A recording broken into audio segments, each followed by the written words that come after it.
네, 시장의 분위기 무겁습니다. 그 가운데 우리가 또 다음 주까지도 노려봐야 되는 부분들도 있기 때문에 이러한 부분들 우선 국내 시장의 중요 이슈들을 오늘 체크해 보겠습니다. 오늘 토마토 투자클럽의 김진환 전문가, 루크투자연구소의 임순재 대표 자리해 주셨습니다. 두 분 어서 오세요. 안녕하세요. 안녕하십니까. 네. 자, 오늘 이슈 플로우 3가지 이슈 공개하겠습니다.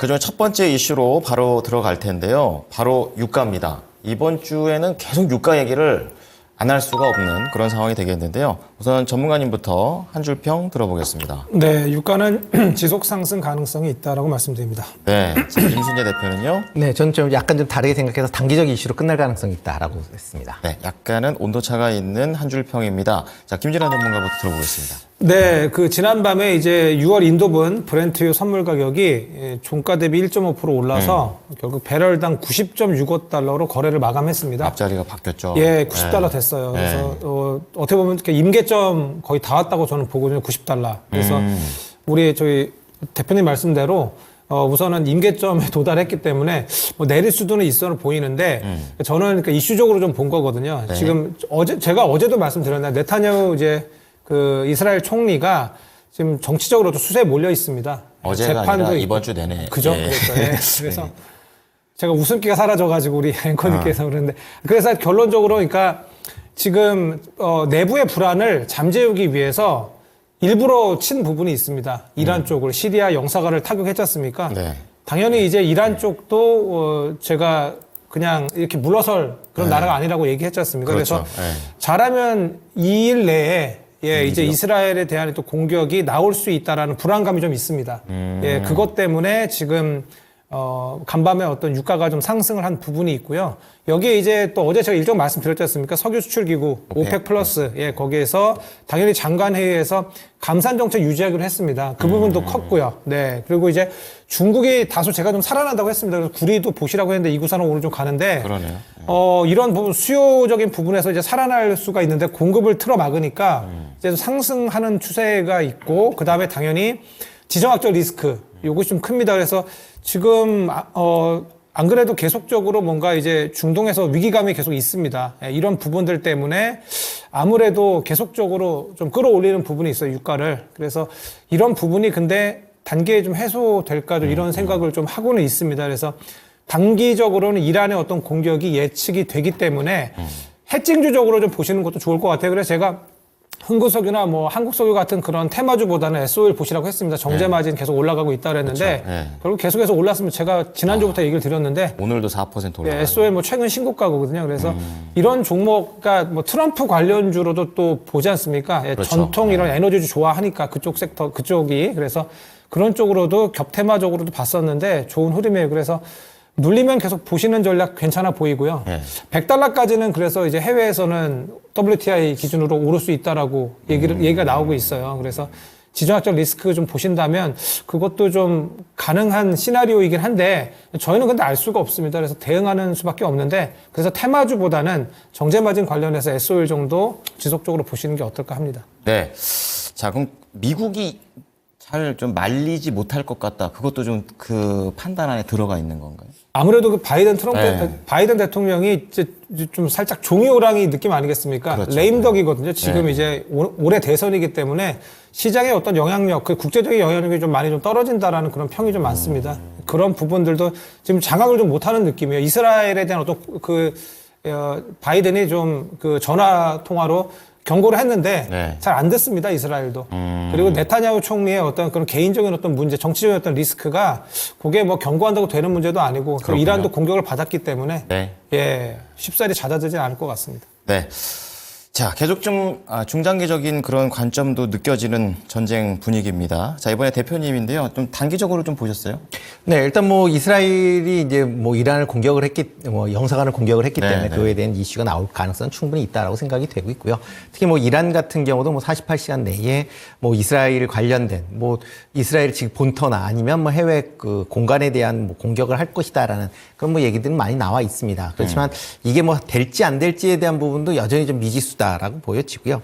물론 이제 이란 입장에서 보면 공격을 받았기 때문에 그거에 대한 대응을 할 거다라고 생각을 하지만 대응을 한다라고 해서 단발성으로 끝날 가능성은 있다라고 생각이 됩니다. 이게 연속적이지 않다라고 하게 되면 뭐 그런 영향은 상당히 좀 제한적일 수밖에 없다라고 보여지고요. 다만 이제 유가 측면에서 본다라고 하게 되면 물론 이제 이 사태가 끝난다고 해서 유가가 다시 급락을 하거나 그런 가능성은 좀 크지는 않다라고 생각을 하고 있습니다. 네. 뭐 이유 중에 조금 전에 뭐 전문가님도 얘기했듯이 지금 뭐 공급 측면에서 보면 여전히 지금 뭐 그러니까 우크라이나의 러시아 내 이제 정제 시설에 대한 공격이 지속이 되고 있는 그런 상황이고요. 그다음에 뭐 이란 관련돼서 뭐 호르무즈 해협을 막느냐 안 막느냐라는 뭐 그런 이슈도 여전히 남아 있는 거고요. 네. 또 수요 측면에서 뭐 중국의 경기 회복에 대한 그런 기대감도 남아 있는 상황이기 때문에 뭐 원유에 대한 이제 공급은 그러니까 이런 가격 자체는 그렇게 떨어지진 않을 것이다라고 좀 생각을 하고 있습니다. 그렇지만 뭐 이렇게 원유가 떨어지지 않는다라고 해서 뭐 관련된 에너지 관련주들이 그렇게 큰 폭으로 올라야 되느냐라고 하게 되면 좀 퀘스천이다라고 보시면 될 것 같고요. 네. 좀 전에 말씀하셨듯이 대형 이제 정유 관련주들은 정제 마진에 대한 이슈가 있기 때문에 꼭 관심을 가지실 필요는 있지만 나머지 이제 석유 유통 관련된 업체들 같은 경우는 그냥 단기 이슈로 그냥 트레이딩 관점에서 접근하시는 게 맞지 않을까라는 생각을 해봅니다. 네. 자, 이 유가 관련해선 불확실한 포인트들보다는 정제 마진 쪽에 오히려 포인트를 맞추는 게 가장 좀 확실하지 않을까 두 분께서도 말씀을 해 주셨네요. 자, 이어서 삼성전자 실적입니다. 이럴 줄 알았어요. 대부분 삼성전자 실적 발표를 하면 좋게 나오든 나쁘게 나오든 이게 밀리더라고요. 이번에도 좀 여지없이 그렇게 또 벗어나는데 전문가님 한 줄 평하시면요. 네, 역시 삼성전자다라고 말씀드립니다. 네. 저하고는 다른 의미로 역시입니다. 자, 그리고 대표님은요? 네, 전공정 업체에 대한 관심이 필요하다라고 했습니다. 네, 대표님 말씀은 이제는 D램이나 이제 예전에 반도체 잘했던 부분, 네, 이쪽이 좀 살아난다는 거잖아요. 네. 들어볼게요. 네, 일단 뭐 삼성전자의 이제 잠정 실적 이제 발표를 했습니다. 뭐 매출은 71조로 뭐 전년 대비 11% 증가했고요. 특히 네. 영업이익이 6조 6천억을 기록을 하면서 전년 대비 930% 증가를 했습니다. 뭐 시장 예상치가 한 5조 2천억 정도를 예상했으니까 그거에 비해서 상당히 크게 이제 작용을 했다라고 보시면 될 것 같고요. 이렇게 이제 실적이 좋아진 이유는 가장 큰 이유가 이제 반도체에 대한 이제 수요가 증가하면서 가격이 작년 10월 이후에 계속 꾸준히 지금 상승세를 보이고 있다라고 보시면 되겠습니다. 지금 뭐 화면에서 보다시피 이제 파란 선이 이제 D램이고 이제 빨간 선 같은 경우에 이제 낸드 가격인데요. 뭐 그동안 이제 가장 문제시가 됐던 게 D램도 문제가 됐죠. 그보다는 낸드가 더 이제 문제를 보였었는데 그 낸드 가격이 지금은 상당히 높은 수준에서 지금 유지하고 있다라는 게 어떻게 보면 영업이익을 큰 폭으로 증가시켰다라고 보시면 될 것 같습니다. 네. 특히 이제 반도체 관련돼서는 수출이 지금 꾸준히 증가하고 있는 그런 모습인데요. 특히 이제 메모리 반도체에 대한 수출이 증가를 하고 있습니다. 특히 뭐 2월 달 같은 경우도 이제 60억 달러를 넘으면서 뭐 전년 대비 100% 넘는 상승세를 보였고요. 특히 이제 중국 관련된 이제 수출 증가세가 이제 큰 폭으로 지금 이어지고 있는 그런 상황입니다. 뭐 네. 3월 달 같은 경우도 대중국 반도체 수출이 뭐 30% 가까이 증가를 했기 때문에 중국이 어느 정도 지금 살아나고 있다라는 것도 좀 긍정적으로 좀 보셔야 되지 않을까 싶습니다. 뭐 오늘 뭐 삼성전자가 좀 약세를 보이는데요. 뭐 삼성전자 실적 발표에 따라 약세다라고 말씀을 하셨는데 꼭 그렇지는 않습니다. 그렇죠. 네, 맞아요. 작년에 보면 1분기, 3분기는 실적 발표한 이후에 상승을 보였고요. 2분기, 4분기는 하락을 했습니다. 그러니까 그 실적 발표한 이후에 상승 하락을 보인 이유는 일단 시장 예상치를 상회했으면 상승을 보였고요. 시장 예상치를 하회했으면 이제 하락을 보였다. 라고 보시면 되는데요. 기준을 바꿔야겠군요. 네, 예. 그리고 뭐 오늘 같은 경우는 시장 예상치를 큰 폭으로 상회를 했기 때문에 원래는 상승세를 보여야 되는데 그렇죠. 전일 이제 미국의 필라델피아 반도체 지수가 이제 3% 하락을 했고요. 주요 반도체 지수들이 전반적으로 하락세를 보이면서 그 여파가 지금 삼성전자에 미친 거 아닌가라는 생각을 해보고 있습니다. 삼성전자의 문제는 아니다라는 쪽으로 그렇죠. 봐야겠네요. 뭐 삼성전자보다는 네. 시장 전체적인 문제다라고 보시는 게 맞을 걸로 보여지고요. 특히 이제 삼성전자가 이제 감산이 어느 정도 이제 맞춰지고 아마 정상화 단계로 이제 조만간에 접근할 걸로 그렇게 예상이 되고 있습니다. 네. 이렇게 이제 반도체 생산이 이제 정상화된다라고 하게 되면 이제 작년에 그 관련된 실적이 부진했었던 전공정 업체들의 실적 개선세가 큰 폭으로 일어날 걸로 예상이 되니까 그런 관련 기업으로 이제는 주목해서 보셔도 되지 않을까라는 생각을 해봅니다. 해보고 있습니다. 네, 이제 전공정 업체 긍정적이다라는 시그널 주셨는데요. 관련 종목들은 어떤 걸 보고 계십니까? 네, 뭐 대표적으로 뭐 동진세미켈 그렇죠. 네, 관심 있게 좀 보셔야 될 것 같고요. 그다음에 이오테크닉스, 그다음에 이수페타시스까지 같이 좀 관심 있게 보시면 어떨까 싶습니다. 네. 자, 세 가지 종목까지 좀 말씀을 드렸고요. 이어서 역시 삼성전자다. 또 이 반도체 사랑이 또 이거 느껴집니다. 어떻습니까? 네, 원래 뭐 실적 발표가 되면은 뭐 거의 뭐 재료 소멸이긴 합니다. 예, 하는데 뭐 오늘 저는 너무 놀랐거든요. 어떤 부분에서요? 뭐 아이러브 삼성전자입니다. 예, 그 정도로 와 정말 대단한 기업, 위대한 기업이 삼성전자가 아닌가 뭐 이런 생각을 해봤거든요. 저 한번 차트 한번 보십시오. 예, 그래프 한번 보시면 엄청나게 실적 개선을 한 거거든요. 그간 지금 몇 개월간, 몇 분기간 영업 적자였다가 지금 이렇게 역전을 했습니다. 돌아세웠네. 예, 원래 그 시장 예상치는 5조 8천억까지 봤습니다. 그것도 계속 올리던 거잖아요. 네, 계속 올렸어요. 네, 그거를. 예. 4조 9천억에서 5조 2천억, 5조 5천억, 5조 7천억, 5조 8천억까지 저 다 기억하고 있거든요. 아, 예. 다 리포트를 봐서. 근데 지금 6조 6천억 나왔습니다. 이거 엄청난 액수거든요. 이게 너무 아쉬워요. 이제 우리 뒤에 다룰 거지만 카시카르 총리인가? 아니, 네. 연은 총재. 연은 총재가 네. 죄송합니다. 조금 강경하게 얘기하면 좀 쓸데없는 발언을 좀 했습니다. 원래 매파거든요. 예, 그 다음에 이제 연준 안에서도 투표권이 없는 그런 사람인데 그렇습니다. 너무 강력하게 얘기를 했어요. 근데 시장이 조금 악재에 많이 민감하게 반응하는 그런 좀 모습이에요. 아무래도 조정이 좀 임박하지 않았나 이런 생각이 드는데 네. 거기에 맞게 그냥 발언이 나왔고 좋지 않았기 때문에 그것이 오늘 영향을 미치는 겁니다. 만약에 지금 그런 발언이 없었고 조정이 나오지 않았었으면 저는 오늘 삼성전자 오늘 더 갔다고 보거든요. 절대 재료 소멸 없이요. 근데 조금 모르겠습니다. 그 미국장에서 그 어떤 그런 연은 총재의 어떤 발언 때문에 반도체가 뭐 상당히 안 좋았어요. 너무 많이 급락을 좀 했었거든요. 예.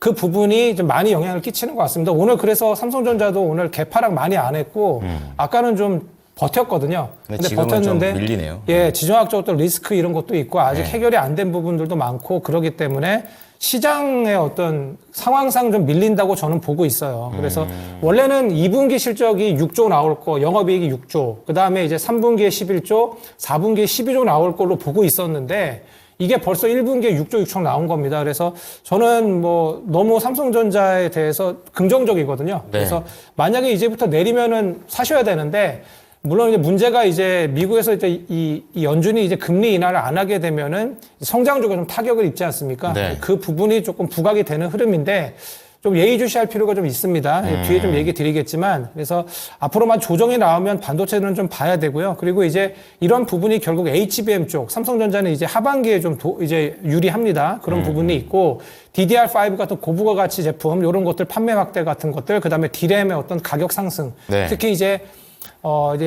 TSMC가 이제 그 생산 어떤 차질 이슈도 있어서 지진 D램 가격이 네. 이제 또 한 10% 정도 상승할 거로 이제 시장에서 예측이 나왔어요. 그래서 우리 대표님께서 얘기해 주신 삼성전자 D램 관련한 종목들 이런 거 괜찮습니다. 전공종 쪽 이런 종목들도 괜찮고요. 네. 삼성전자 자체도 괜찮고 SK 하이닉스도 괜찮습니다. 네. 여기에 이제 삼성전자향 뭐 ISC도 괜찮고요. 뭐 주성 엔지니어링 이런 종목도 오늘 버티거든요. 그래서 이런 버티는 종목들도 괜찮고 바닥에서 좀 올라가다가 오늘 조금 내려간 종목들 이런 종목들 다 괜찮습니다. 오히려 잘 됐네요.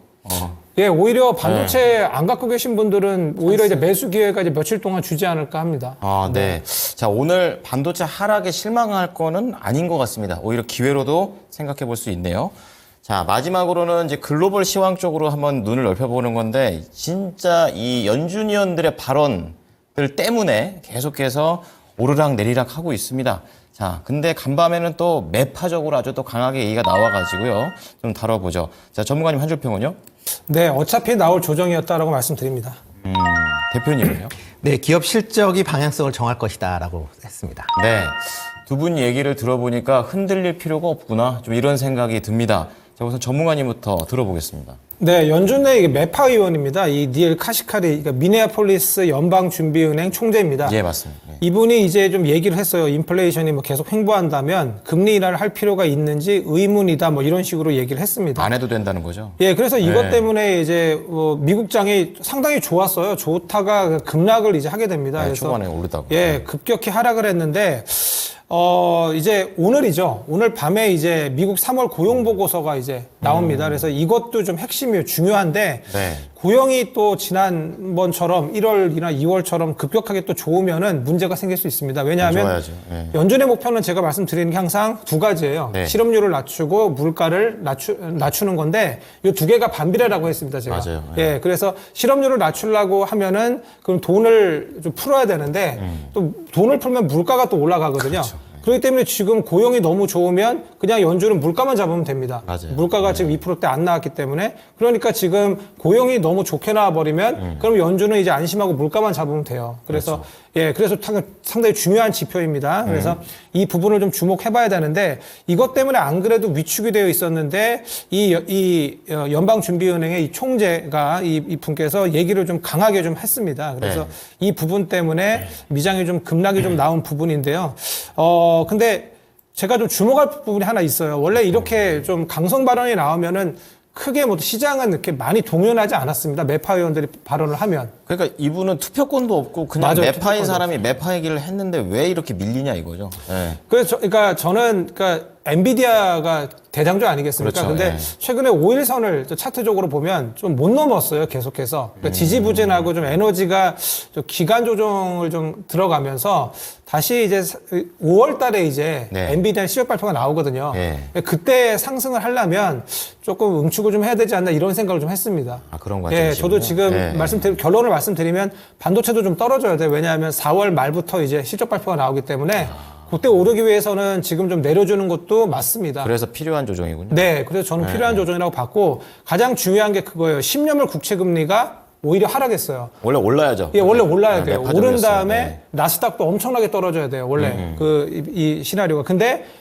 국채 금리가 오히려 내렸습니다. 그렇죠. 그래서 이런 부분을 봤을 때 그러니까 어떻게 보면 시장의 어떤 분위기는 크게 이거를 이렇게 충격으로 받아들이지 않아야 되는데 그렇죠. 그러니까 뭔가 이렇게 일부러 좀 급격한 조정을 좀 준 거 아닌가 이런 좀 생각이 좀 투심이 들거든요. 약간 좀 민감한 것 같다. 좀 이런 생각도 하고요. 네, 아무래도 네. 좀 고점에서 이제 수익 신호이 좀 나오고 거기서 이제 강력한 다시 그 엔비디아는 걸 바로 살려줬는데 그걸 못 살려주니까 여기서 악재에 좀 민감한 그런 느낌이 있었어요. 그런데 이 어떤 발언이 나오니까 갑자기 급격하게 좀 내렸거든요. 네. 그래서 이런 부분에다가 아시다시피 또 이란이 48시간 내에 또 이제 이스라엘을 공격할 수 있다 뭐 이런 어떤 우려감도 나오고 불안감이 좀 가중되는 것 같습니다. 그렇습니다.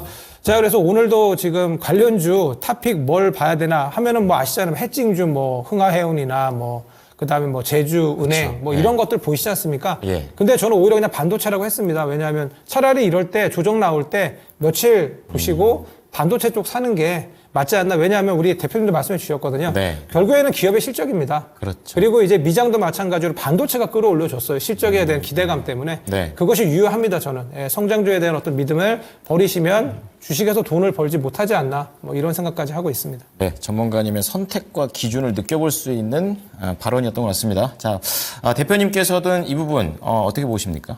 네, 일단 뭐 미국 증시가 뭐 그동안 많이 올랐죠. S&P 기준만 해도 뭐 최근 1년 동안 26% 가까이 이제 올랐기 때문에 근데 오르는 와중에 특별하게 이제 조정이라는 조정을 없이 올랐다라는 거거든요. 아, 그게 부담이군요. 네, 그러니까 네. 전체적으로 이제 투자 심리가 이게 더 갈 수 있느냐라는 이제 그런 우려감이 좀 커 있는 그런 상황이다라고 보여지는데요.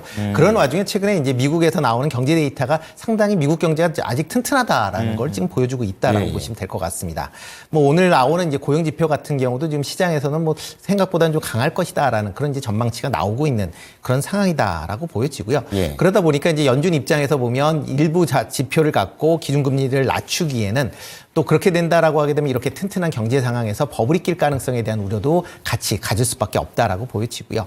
그 과거에 이제 70년대에 그 기준금리를 이제 올렸다 내렸다를 반복했던 적이 있습니다. 그 당시에 이제 그러면서 미국 경제에 이제 스태그플레이션이 이제 도래를 했었기 때문에 당시 연은 총재였던 이제 아서번스가 지금 역대 최악의 그 연은 총재다라는 불명예를 아직도 갖고 있는 거고요. 그렇기 때문에 이런 거를 이렇게 이제 아서번스처럼 되지 않기 위해서 지금 파월 의장도 계속 그런 이제 코멘트를 하고 있는 거 아닌가라는 생각을 해보고 있습니다.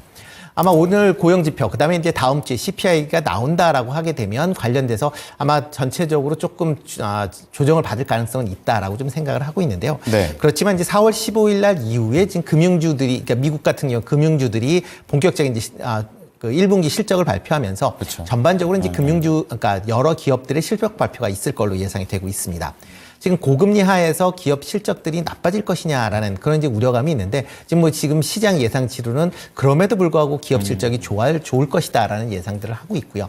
만약 기업 실적들이 시장 예상치를 뭐 충족할 수 있는 그런 이제 실적을 계속 발표를 한다라고 하게 되면 기업들 입장에서 보면 금리를 뭐 떨어뜨리지 않더라도 지금의 기업 실적을 유지할 수 있다라는 그런 이제 긍정적인 시그널이 투자자한테 먹힐 가능성은 있다라고 생각을 하고 있습니다. 네. 그렇기 때문에 실적이 어떻게 나오는지가 이런 여러 경제 지표가 나오는 거 못지않게 중요한 그런 시점이 아닌가라는 그러게요. 생각을 해보고 있습니다. 네. 그럼 관련된 종목들은 어떤 걸 볼까요? 네, 뭐 여전히 뭐 반도체 관련된 종목들 관심 있게 좀 보셔야 되지 않을까 싶고요. 뭐 대표적으로 뭐 SK 하이닉스는 여전히 좀 관심 있게 보셔야 될 걸로 보여지고요. 네. 그리고 이제 국내 기업 입장에서 보면 원화가 최근에 조금 이렇게 이제 미국에서 강다가 그 고금리가 지속이 되면 강달러가 이어질 가능성은 있으니까 그렇다라고 하게 되면 수출 기업들 여전히 좀 관심 있게 좀 보시면 좋을 것 같고요. 그 중에서 뭐 현대차 뭐 조금 뭐 흔들렸죠. 네, 뭐 주춤거리고는 있지만 네. 여전히 좀 관심 있게 보셔야 되지 않을까 싶습니다. 네.